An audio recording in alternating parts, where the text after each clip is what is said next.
Hi, in this video I will show you how to search for filters on Instagram. And if you found this video helpful, please consider to subscribe. And now let's dive into it. Okay, so let's create Instagram story. The first thing you have to do, just swipe to the right.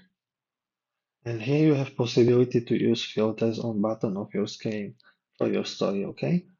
So you have to swipe to the left to the end of these effects.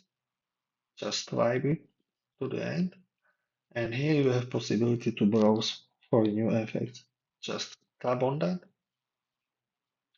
And you can choose from trending effects or you can choose from some other effects.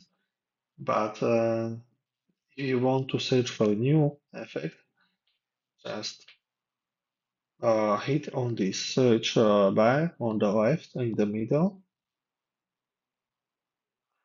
and search for a new effect